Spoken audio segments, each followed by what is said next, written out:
People are fighting in the name of religion, and that's the most shameful and that's the most ugly things about human beings. How can people fight in the name of God?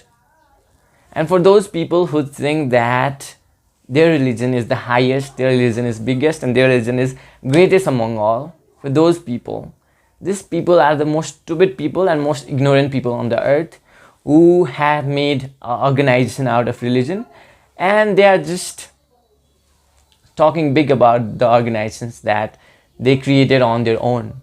And these people are nowhere near to God. These people don't know anything about God, and these people are just ignorant, sick peoples. Religion is a man-made thing. It was never made by God. It is always a man-made thing, and even saints, even prophets, and even incarnations didn't mean to make the religion. This is all a man-made thing, and like all the man-made things has its own limitations. What religion did is that instead of uniting people, it's separating and dividing people. There are many incarnations who came on this earth, So suppose Jesus Christ came on this earth to salvate people, to free people from their sins, to cleanse our karmas. But what people did was they made a whole religion out of it. Buddha came on this earth, and what people did is that instead of realizing his message of self-realization, self-knowledge, and knowing the knowledge of self, higher self, people made whole new religion out of it. And for those Hindus who think that they are a Hindu and Hinduism is a religion, you people are sadly mistaken, because Hinduism is never religion. Hinduism is religion just in papers, just in paperwork, just in official and government works, just to give you an identification of which religion you are. But Hinduism is never a religion, because there was nobody to start it. There was no specific scriptures on it. It's all about way of living. It's more of a culture than a religion. Religions were beautiful flowers on beautiful trees, and what people did was they plucked those flowers, and now they are playing with that dead flowers. So today I want to link about Christianity and Hinduism. Their stories, there is so many similarities, and I picked one of the similarities. So today I'll be telling you the story of water destruction of Bible, and story of Jal Pralay, which also means water destruction, from Visnupuran, from the Matsya avatar of Lord Vishnu. Now I'm telling you the story of Bible, and I simplified it, and I am telling it in my own words because I'm not used to the language of Bible. So the story goes like this. God created all the human beings, and all the human beings were living on earth. But after the time being, human beings started being selfish, human beings had hatred, people were fighting, people were doing violence, and there was all negativity in this earth planet. So God was very disappointed, and God was very angry, and he thought of slaying all the lives and starting the new process again.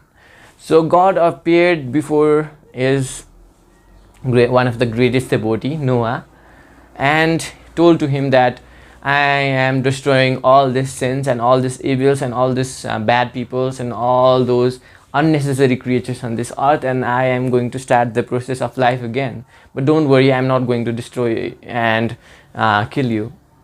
So Lord commanded Noah to build up a big ship, and in that big ship he commanded Noah to fill up all the male and female of all the species, all the necessary grains and all the necessary seeds of the necessary plants. And he said he will appear in 7 days. So in that 7 days, Noah created the big ark, a big ship, and filled all the male and female species of that of this world, which were necessary and which were to be carried on to the next generation in the new beginning. So after 7 days, Lord appeared in his fierce form, and he brought flood into this earth, and gradually all the other people who were in the boat, it was Noah and his family. It was 8 people among Noah, and there were all the male and female species of every birds, every animals, and everything that is essential to carry into the next generation. So the flood, the rain started, and the rains lasted for 40 days and 40 nights, and everything was destroyed, and every lives, every creatures that were not in the boat got destroyed, and everything that is useless and every sin got splashed and got cleansed from this earth. And when Lord was successful in his mission of starting a new life, he saw that boat was floating and everything had vanished which was not needed. Then Lord stopped the rain, and Lord drained all the waters from the earth, and the new life and new generation started. That was the story of Bible. That was very interesting story of Bible. And now I'll be telling you the story of Visnupuran, which is based on the first incarnation of Lord Vishnu, which is known as Matsya Avatar. So the story goes like this. A demon named Hygriv stole all the Vedas from the mouth of Brahmadeva and hid himself in the deep oceans. At the same time, there was very much sins in humanity. People were fighting, everywhere was violence, and people were unrighteous, and there was sin all over the earth. So, preserver of this world, Lord Vishnu was very much concerned about it, and he, on the consultation of Lord Brahma, asks Lord Shiva, the Lord of Destruction, to destroy everything and every sins and every thing on the earth, and to start up the new process again. So the preserver, the Lord Vishnu, so to maintain the life, he took the form of golden fish, a small golden fish, which is known as Matsya Avatar of Lord Vishnu. And he went into the Ganga. There was a wise king having his bath on the Ganga, and when that king opened his palm like this to drink water, that fish came into his hand and said that, "Oh king, please have mercy on me. Please don't throw me back into the water because big fishes will eat me up." So the king was very kind, and he took him into a small pot and placed him into his house. And the next morning when he saw the fish was very much big, and he was not feeding into that small pot. So the king took that fish into the well, and there also in some hours it grew so big that it was not fitting into that well as well. And now the king decided to take that fish into the oceans, and when he flushed him into that oceans, that fish grew so much big that it was very much big than any other normal fish. So king asked that fish, "Oh fish, you are not that normal fish, please reveal yourself." So the fish took the form of mermaid-like structure, and it was Lord Vishnu. And King Satyavrata was very much curious about his Matsya Avatar and asked, "Why are you in this form?" So Lord Vishnu explained all the things, and he said, after the 7 days there will be water destruction, there will be flood everywhere, and you have to bring all the male and female species from every species, one from each, and you have to collect them with the plants which are essential, all the seeds of crops, and you have to also collect 7 sages, which is known as Saptarishis, and wait for me in the bank of oceans. There I'll be sending you the big ship. And after 7 days, as Lord Vishnu said, King Satyavrata was there with every species, every male and female of every species, each one, and all the plants and all the 7 sages, Saptarishis, and everything was there. And the big boat came at the bank, and everybody got inside it. And there was a big flood into the water, into the earth, splashing everything, killing everything, and only the people on the boat were safe. And in some days, the tides and the waves of the water got so big that it was difficult for that boat to maintain. So when Lord Vishnu was fighting with that demon named Hygriv.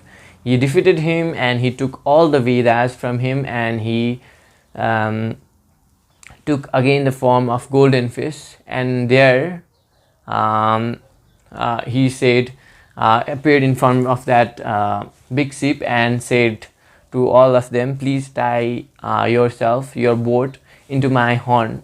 And they did so. And after some time, everything was flashed, everything was gone, every sin was flashed from this earth. Vedas was also back with the Lords.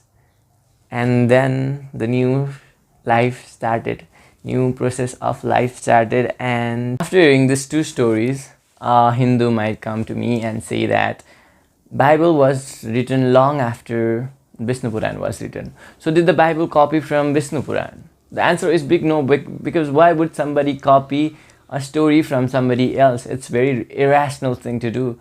And it's about discovery.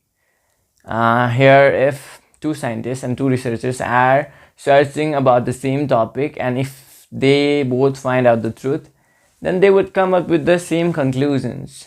Like there is law of motion, which Isaac Newton discovered, and third law of motion says that every action has equal and opposite reaction.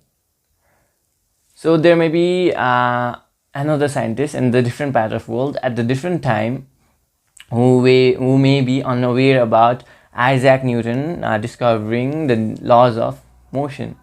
So another scientist, let's say suppose Mr. X scientist, finds out law of motion, then he will find out the same laws of motion, and third law of motion will say that every action has equal and opposite reaction, maybe in the different language, maybe in the different way, but the conclusions and the essence will be same.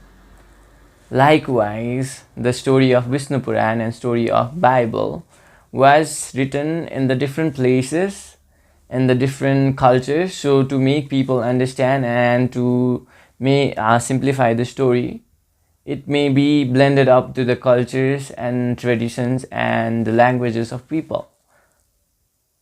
And at the end, I would like to say that never identify yourself as Hindu, Christian, Islam, any other thing, because these are the man-made religion, and there is only the one religion which is made by God, and that is the religion of humanity, and that is the highest among all.